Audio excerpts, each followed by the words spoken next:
നമസ്കാരം. Raf talk ഫുട്ബോളിലേക്ക് അവർക്കും സ്വാഗതം.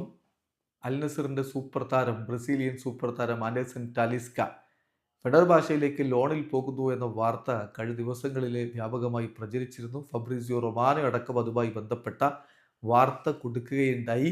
ഫൈനൽ ഡീറ്റെയിൽസ് ആണ് ചർച്ച ചെയ്യുന്നത്. അധികം വൈകാതെ ലോൺ ഡീൽ ഓക്കെ ആവും എന്നാണ് അദ്ദേഹം റിപ്പോർട്ട് ചെയ്തിരുന്നത്. പക്ഷെ അതിനു മുമ്പ് തന്നെ സൗദി മാധ്യമങ്ങളൊക്കെ ആൻഡേഴ്സൺ ടാലിസ്ക ടു ഫെഡറർ എന്ന തരത്തിലുള്ള വാർത്തകൾ കൊടുത്തുകൊണ്ടിരുന്നു. പക്ഷേ ഇപ്പോൾ ആ ഡീൽ എന്തുകൊണ്ടാണ് ഫൈനലൈസ് ആവാത്തത് എന്നുള്ളത് ആരാധകർ ഉറ്റുനോക്കുകയാണ്. ഈ ഘട്ടത്തിൽ ഇപ്പോൾ ചില വാർത്തകൾ കൂടി പുറത്തേക്ക് വരുന്നു.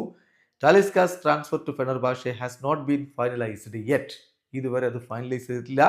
Due to problems between Al Nassr and the player's agent എന്നാണ് ഇപ്പോൾ സൗദി അറേബ്യയിൽ നിന്ന് ട്രാൻസ്ഫർ വാർത്തകളും മറ്റുമൊക്കെ നൽകുന്ന Abdul Aziz Al Azimi report ചെയ്യുന്നത്. അതനുസരിച്ച് ആൻഡേഴ്സൺ ടാലിസ്കയുടെ ഏജന്റും അൽ നസറും തമ്മിൽ ചില അഭിപ്രായ വ്യത്യാസങ്ങൾ ഉണ്ട് എന്ന് വേണം മനസ്സിലാക്കാൻ. ആ പ്രോബ്ലംസ് കൊണ്ടാണ് അദ്ദേഹത്തിന്റെ ഈ ഒരു ട്രാൻസ്ഫർ ഫൈനലൈസ് ചെയ്യപ്പെടാത്തത്. എന്തായാലും അൽ നസറിന് അദ്ദേഹത്തെ ഒഴിവാക്കണം, ലോണിലെങ്കിലും ഒഴിവാക്കണം എന്ന് തന്നെയാണ്. എന്നിട്ട് പകരം ഒരു സ്ട്രൈക്കറെ കൊണ്ടുവരണം, അതാണ് അവർ ഉദ്ദേശിക്കുന്നത്.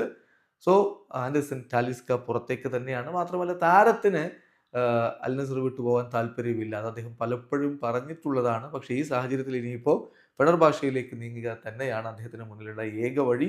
പക്ഷെ ഇപ്പോഴും ഡീൽ ഫൈനലൈസ് ചെയ്യപ്പെട്ടിട്ടില്ല. അപ്പോൾ പ്രശ്നം അതാണ്, ഏജന്റും ക്ലബുമായിട്ടൊരു ധാരണയിലേക്ക് ഇപ്പോഴും എത്തിയിട്ടില്ല. എന്തായാലും വരും മണിക്കൂറുകളിലോ അല്ലെങ്കിൽ വരും ദിവസങ്ങളിലോ ഒക്കെ ആയിട്ട് ആ ട്രാൻസ്ഫർ ഒഫീഷ്യലാവുമെന്ന് തന്നെയാണ് കരുതുന്നത്. ബ്രസീലിൻ്റെ അണ്ടർ 20, അണ്ടർ 23 ടീമിനൊക്കെ വേണ്ടി കളിച്ചിട്ടുള്ള ടാലിസ്ക ഒരിക്കൽ പോലും അവരുടെ സീനിയർ ടീമിൽ കളിച്ചിട്ടില്ല. എന്നാൽ ഫെനർബാഷയിൽ അദ്ദേഹം ഇതിന് മുമ്പ് കളിച്ചിട്ടില്ലെങ്കിലും മുമ്പ് അദ്ദേഹം ടർക്കിഷ് ക്ലബ്ബിൽ കളിച്ചിട്ടുണ്ട്. ബെസിക്ടാസിൽ 2016-18 ഘട്ടത്തിൽ അദ്ദേഹം കളിച്ചിട്ടുണ്ട്. യൂറോപ്പിലാണെങ്കിൽ ടർക്കിഷ് ക്ലബ്ബ് കൂടാതെ ബെൻഫിക്കയിൽ അദ്ദേഹം കളിച്ചിട്ടുണ്ട്. അതിനുശേഷം അദ്ദേഹം ചൈനയിലേക്ക് പോവുകയായിരുന്നു. 2021 ചൈനയിൽ നിന്ന് അദ്ദേഹം അൽ നസറിലേക്ക് എത്തിയത്. ഇപ്പോൾ അൽ നസർ വിട്ടു വീണ്ടും ലോണിലാണെങ്കിലും യൂറോപ്പിലേക്ക് മടങ്ങുകയാണ്. വീഡിയോ അവസാനിക്കുന്ന ഫുട്ബോൾ ലോകത്തെ കൂടുതൽ വിശേഷങ്ങളുമായി റാഫ് ടോക്സ് എത്താം.